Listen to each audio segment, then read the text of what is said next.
In the previous lesson, I introduced you to the first 2 steps of the neurocycle, and in this lesson, I'm going to introduce you to the final 3 steps, and I'm going to put it all together with a nice example, and I think this is really going to help you get anxiety and depression under control. Let's just quickly recap the 5 steps of the neurocycle. There's the gather awareness, the reflect, those are the 2 steps we did in the previous lesson, number 6, and then there's the write, which is a metacog. I'll explain that in this lesson. And then there's the recheck, and then there's the active reach. But you always begin the neurocycle with a little brain prep.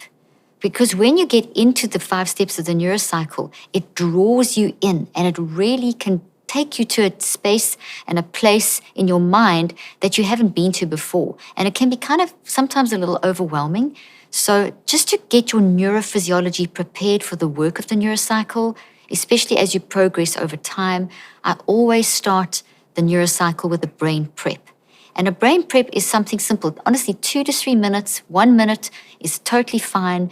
And some of the best brain prep are simple things like just breathing exercises, sometimes just a little positive affirmation. In my Neurocycle app, I start each day with a 2 to 3 minute little brain prep exercise. But I'm going to give you one just now that you can use that is a wonderful way of starting your neurocycle, but it's not the only way. There's lots of different little brain preps that you can do.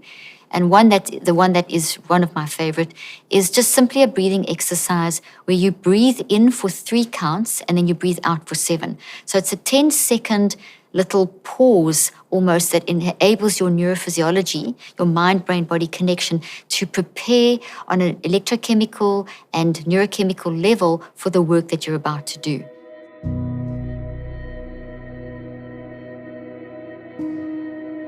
So you just breathe in very deeply for 3 counts so that your abdomen literally moves out, and then you breathe out for 7. But when you breathe out for 7, you've got to really push that breath out in a very long, almost noisy way. And that pushes oxygen to the front of your brain, and it increases blood flow in the front of your brain, which will then really calm down your neurophysiology. Now you can do that 2 or 3 times, and then you're ready for the neurocycle.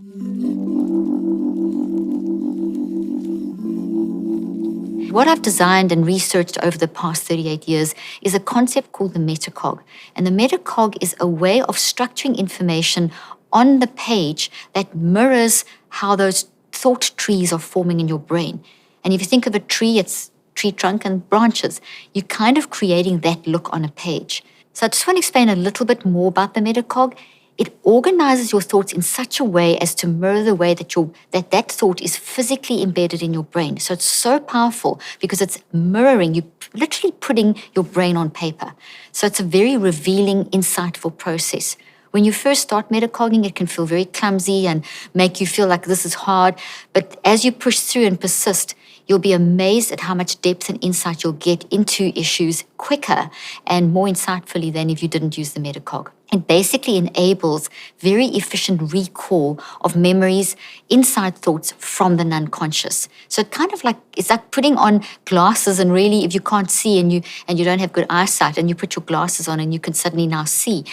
The metacog's kind of like that. It shows you stuff that you won't see and pulls things together and helps you make associations that sometimes we've suppressed for so long that we miss them. So the metacog is helping bring into view the whole toxic thought with all of its embedded memories in its entirety, the tree, the roots, the trunk, the branches, the leaves. The metacog also allows the associated memories within the thought to come into the conscious mind. It shows you those connections and they become more malleable. What we've seen from neuroscience is that when you go through the gather awareness and the reflect and you write onto the metacog, you are pulling things from the non-conscious into a very conscious state. And in your brain, the little branches that are holding this information become more malleable, changeable. The proteins actually weaken. The proteins that are holding the branches together actually weaken. So the tree becomes very weakened, which means very good things. It means you can now change that. And this is such a good thing because if you've had an issue in the past, or you've had some trauma, or you have a pattern in your life, or you've battled with addiction, or you've battled with depression, or you've battled with anxiety, or you've battled with certain patterns, that isn't who you are. That's who you have become through your experiences. And what you've wired in, you can wire out. And through this process of the Neurocycle, using all these 3 steps so systematically, you are able to change how your past experiences play out into your future by changing what they look like inside of you.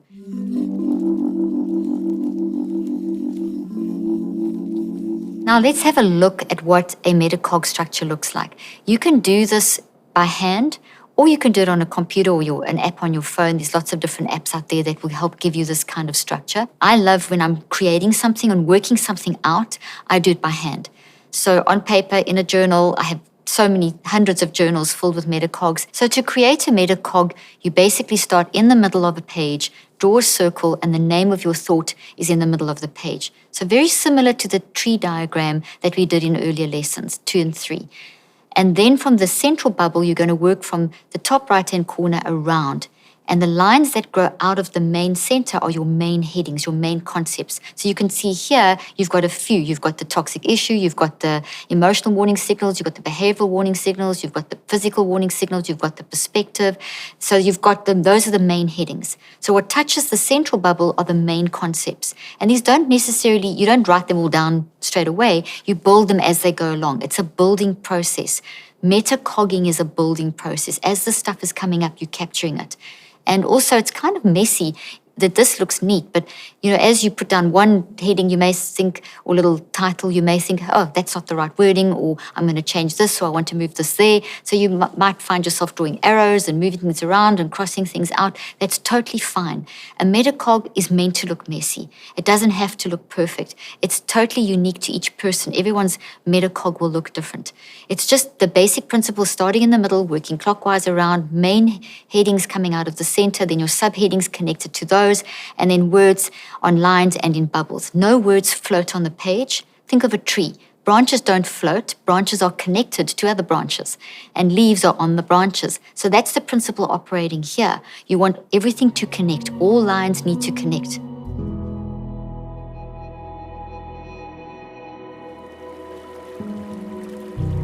There's a lot of incredible brain impact changes that the metacog has made, and I've mentioned a couple of them, but it also helps to balance the brain waves. And balanced brain waves, I've mentioned a couple of times in these lessons, are very important because balanced brain waves means that the energy is flowing through the brain correctly. Every thought that you are thinking is made of all these memories. When you are thinking and feeling and choosing, you're building new thoughts in response to life experiences, and you're drawing on existing thoughts. So there's a tremendous amount of activity happening, millions of activities, energy responses per second in the brain.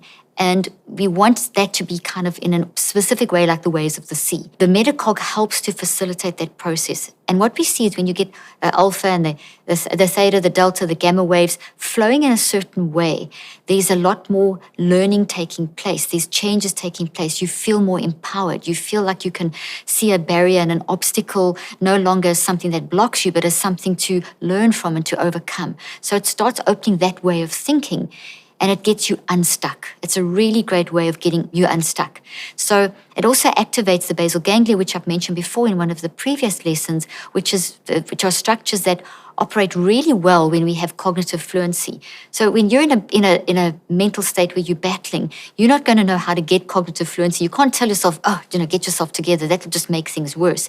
But by doing the Neurocycle with the metacog, you calm down the basal ganglia functioning, and you get more cognitive fluency. When you have more cognitive fluency, you're just thinking more clearly, and you're able to see things from a different perspective, and you're able to get into that MPA more effectively, and so on. Another fantastic brain impact that the metacog has is that it helps to decrease cortisol and homocysteine levels to the right levels in the body. And cortisol, as we know, is associated with unmanaged stress, and homocysteine is associated with inflammation. And when you have high levels of those, it does impact you physically and can set you up for being vulnerable to diseases. It also predicts immune system health, which predicts metabolic health and all kinds of things. And one of the most wonderful things about the metacog is that it transfers that anxious energy that we tend to store in our bodies, in our brains, and in our minds that affect how we function and can put us into states of chronic unmanaged stress.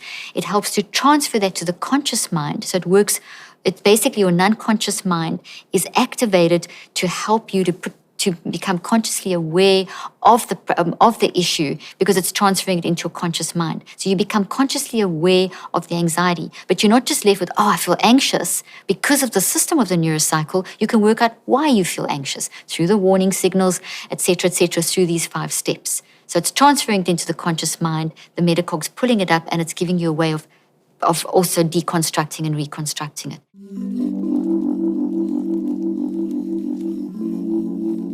Then we move to step 4, which is the recheck, which is the overarching question of a recheck. You're rechecking, is you are looking back at your metacog, what you've captured, because on your metacog you have captured what you gathered awareness of and what you reflected on and all the other things that the metacog brings up. So there's lots of writing that you're looking at, messy writing with all kinds of things all over the place. So with the recheck, you basically take different color pens, and if you're working in whichever format you're working in, and you go in and you look at what you've written to try and find the patterns and to try and find the triggers. And the overarching question is, this has happened. What can I do about it? So you're looking for the antidote. You're looking for, how can I manage this? It's kind of like also accepting the unacceptable and moving forward from that. For example, if someone's abused you, you can never understand why, and trying to understand why would get you stuck. The recheck helps you to say, okay, that happened. That's why I'm showing up like I am. But this is how I'm going to neutralize and how I'm going to find the antidote and how I'm going to move forward from here.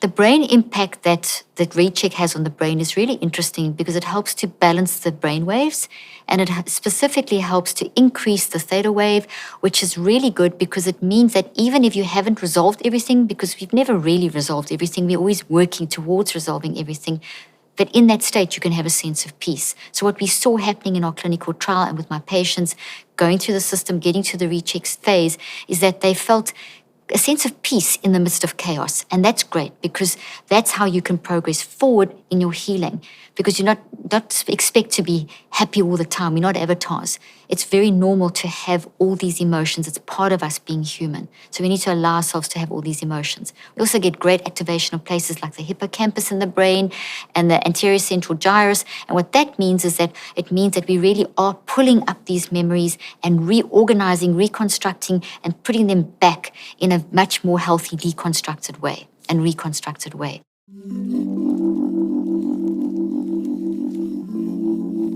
Now let's move over to step 5, which is the active reach, which is really a solid way that we can kind of land the plane, to use an analogy, of the work that you've done through the 4 steps.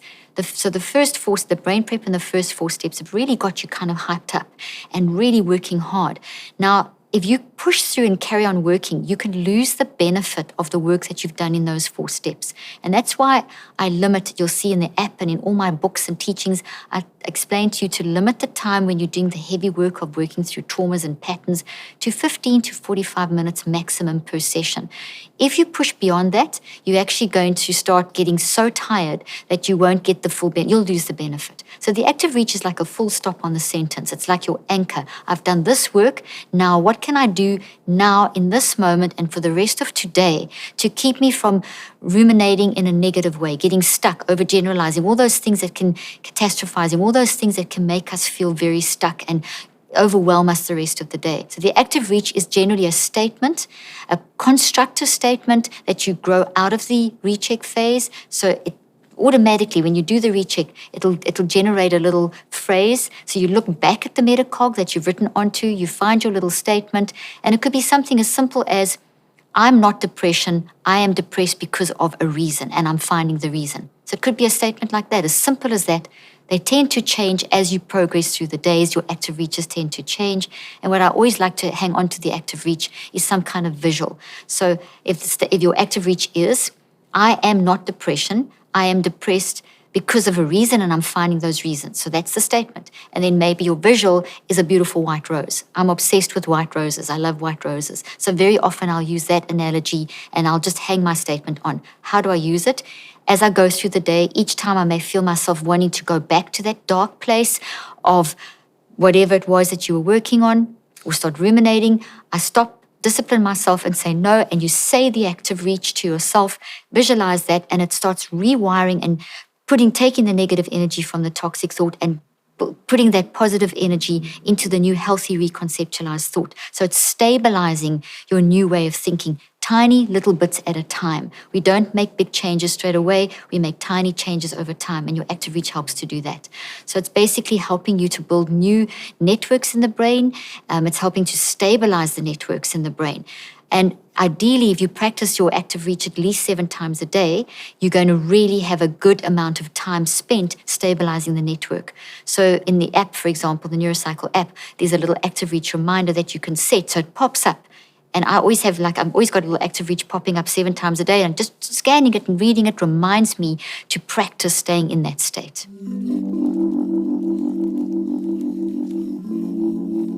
A final point about the Neurocycle is the time frame. There's 2 time frames. There's an in-the-moment time frame where you can use the Neurocycle for managing those day-to-day struggles, those irritations, those little things that come up in meetings and with relationship issues and so on. So you can go whip through the 5 steps very quickly. And in my app, I actually have examples of how to do that quickly called mini Neurocycles.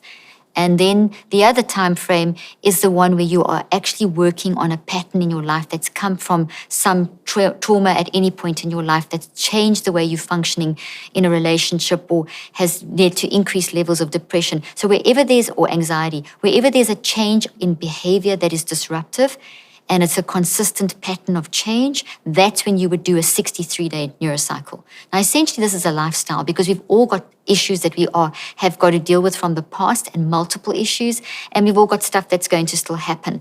So I recommend that you just get into a lifestyle of neurocycling where you just every day you allocate 15 to 45 minutes a day where you work on your mind and you work on the Neurocycle. So I'm always, every 63 days, I start a new Neurocycle. I do it consistently.